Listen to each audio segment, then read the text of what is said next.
se recusou a fazer o que Deus pediu para ele fazer. Aleluia! Né? Verdade. Então, Jonas se desencaminhou do caminho, né, irmão? Entrou no barco, né?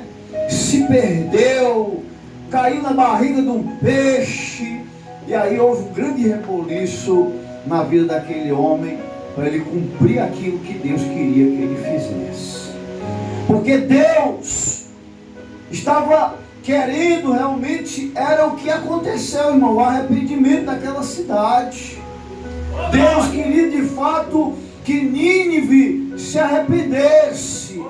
Muitas das vezes as pessoas, né, andam longe dos caminhos de Deus, e às vezes o diabo coloca na cabeça dela o seguinte: não, tá dando certo, eu pecando, eu errando, eu fazendo isso ou aquilo de errado, tá dando certo, né? Mas chega um momento, irmão, que a coisa dá errado. Aleluia! Chega um momento que o negócio dá errado, sabe por quê?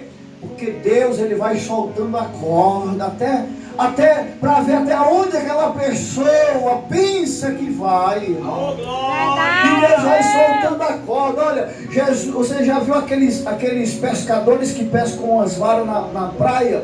Eles soltam o anzol e o peixe pega, né, e sai correndo, né? E a linha, né, vai soltando e ele vai correndo no mar. Deu certo, eu peguei a isca, deu certo. Lá quando ele pensa que vai escapar, o pescador, ó, puxa e vem arrastando, rasgando a boca daquele peixe, e aquele peixe vem para as mãos daquele pescador, muitas das vezes chorando, sentindo dores, com a boca rasgada, mas vem, irmão. Aleluia! É o que está acontecendo hoje. Aleluia, meu Jesus está lançando a palavra.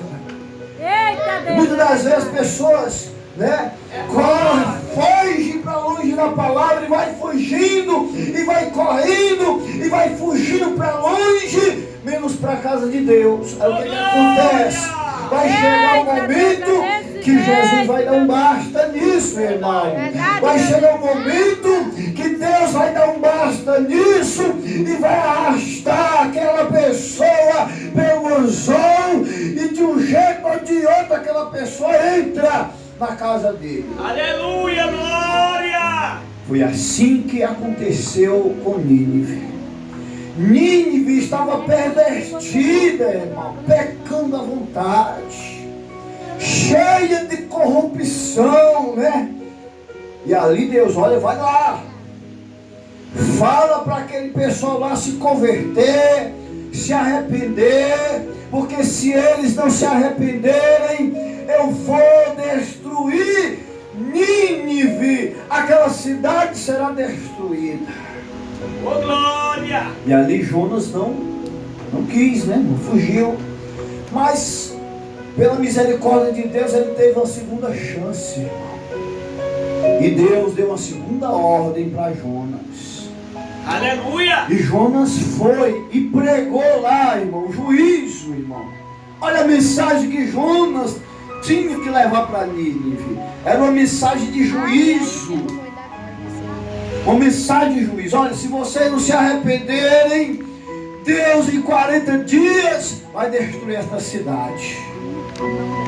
E a Bíblia diz, irmão, que começou dos maiores, né, aos menores, né?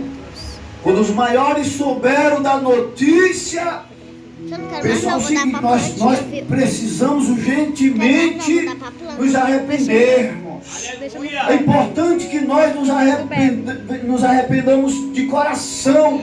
Vamos nos vestir com pano de saco, vamos nos sujar com cinza e não vamos comer, vamos jejuar. Vamos jejuar os nossos animais também. Coloca os nossos animais para jejuarem, porque de repente Deus, né, muda de ideia e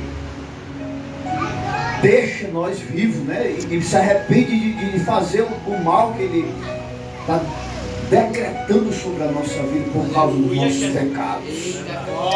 E a Bíblia diz, irmão, que Deus se arrependeu, de fato, do mal que tinha dito fazer a eles, e não mais fez, por causa do arrependimento, irmão. O que Deus quer do homem é isso, que o coração do homem seja um coração arrependido, seja um coração contrito, um coração voltado para Ele, irmão. Verdade. É como foi dito hoje, a pessoa chega na casa de Deus todo quebrado, muitas das vezes, né, pastor? Todo quebrado, com as portas fechadas, doente. Aí chega na casa de Deus, Deus libera a misericórdia dele, e ele é sarado, as portas se abrem, tudo se ajeita. Aí quando as coisas se ajeitam, já melhorou, eu vou sair de novo. Aí foge da presença de Deus. Eita, meu Deus, é desse jeito, Deus. Aí vai viver a vida assim, irmão, sendo ferido e sendo arrastado pelo anzol de Deus. Aleluia! Porque não existe nada melhor na vida do que nós sermos gratos a Deus e adorarmos a Deus, ou estando na luta ou na bonança, irmão. É muito melhor ser fiel a Deus, ser grato a Deus na bonança. Deus está dando a bonança. Seja cada vez mais fiel, mais dedicado, mais compromissado, mais leal, porque se você está conseguindo ser fiel a Deus na bonança, essa bonança, a tendência é ela aumentar, se multiplicar, Deus fazer cada vez mais pela sua vida, porque Deus está entendendo que pode lhe dar as coisas. É verdade, Deus. Aleluia, Tem Jesus. pessoas que não podem ter coisas, irmão. Verdade, meu Deus. Tem pessoas que não podem viver na bonança, tem que viver só no estreito mesmo. Porque se viver na bonança, se esquece de Deus, se esquece da misericórdia de Deus. Se viver na bonança, é por isso que Deus, com muitos cristãos, com muitas pessoas, irmão, Deus mantém só ali, ó, só no necessário, só naquele estreitozinho. Sabe por quê? Porque se Deus der um pouco mais, Ele foge da presença. Aleluia, verdade. É desse jeito que as pessoas hoje estão querendo viver a sua fé em Deus. A nossa fé em Deus, irmão, não pode ser pautada em coisas materiais. Ah, se Deus me der isso ou me der aquilo, eu sirvo a Deus. Não, irmão. Ou se Deus der, ou se Deus não der, a obrigação do homem é de servir a Deus. Porque o homem é criação de Deus. Nós fomos criados pela mão de Deus. Deus é o nosso Criador, Ele é que manda na nossa vida. Verdade. É Deus que manda em nós, irmão. Não é nós que mandamos em nós mesmos, não. Glória a Por Deus. isso a palavra chama os cristãos de servos, né? O que é um servo? Um servo é um escravo, irmão. É uma pessoa que não deve ter vontade própria. Porque todo servo, você pode observar, todo servo que tem vontade própria, ele se perverte, ele se perde, ele faz coisas que não deve fazer, ele trilha por caminhos que não deve trilhar. Aleluia. Vê o exemplo do filho pródigo, irmão. Quando o filho pródigo entendeu que tinha uma herança, aí foi pedir o pai. Aí o pai deu, né? O pai deu a herança. Por quê? Porque ele era pai. E aquele filho precisava aprender alguma coisa que o pai não tinha conseguido ensiná-lo, né? E aí o filho pródigo se sentiu livre. Só que a liberdade que o filho pródigo estava vivendo era uma liberdade artificial, irmão, né? Porque ele estava vivendo nas orgias do mundo, né? Bebendo, fumando, se prostituindo. E aí quando ele percebeu que ali era um grande cativeiro, ele tentou sair de lá. Olha, eu pensei que eu estava dentro de uma grande liberdade, e eu estava dentro de um cativeiro. Estava preso, né? Aleluia. Quando ele pensou que tinha amigos, né? Aí quando ele perdeu tudo, que ele foi procurar os amigos tudo se afastaram. Porque nessa vida lá fora, irmão, tem muitos que estão pensando que tem amigos. E ninguém que está lá fora é amigo um do outro, irmão. Basta a pessoa ficar na pior, que ele é desprezado por aquela pessoa que ele pensava que era amigo. Verdade. Amigo somente Jesus e os nossos irmãos em Cristo, que andam na mesma fé, que andam no mesmo pensamento, que adora a Deus em espírito e em verdade.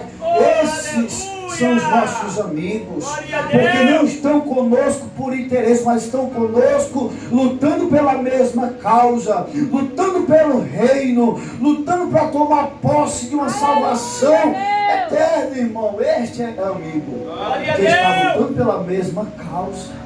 Então, queridos, Jonas seguiu a segunda ordem de Deus e pregou para Nínive.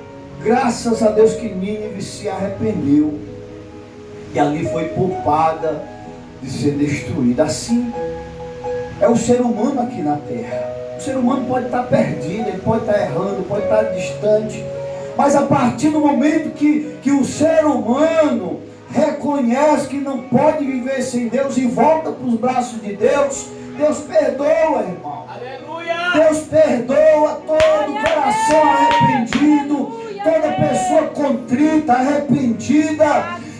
Deus perdoa. O sangue de Jesus, ele tem poder para lavar o pecador arrependido, irmão.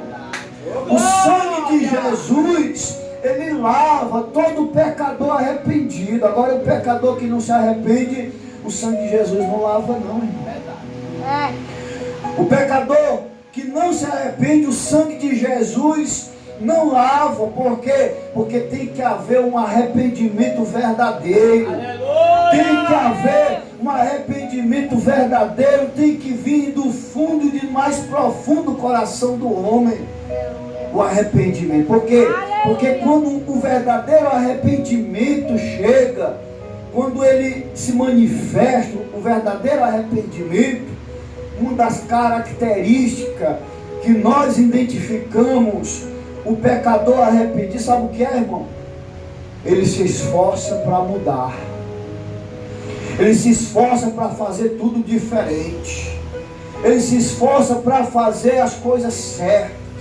O pecador arrependido, ele vai fazer de tudo para agradar a Deus, para não fazer mais coisas que entristeçam o coração de Deus. Ele vai procurar servir a Deus de uma maneira diferente como ele servia anteriormente. Aleluia, Jesus! Então, queridos, é importante que nós estejamos sempre o que? Arrependidos Oh, glória! aos pés do Senhor.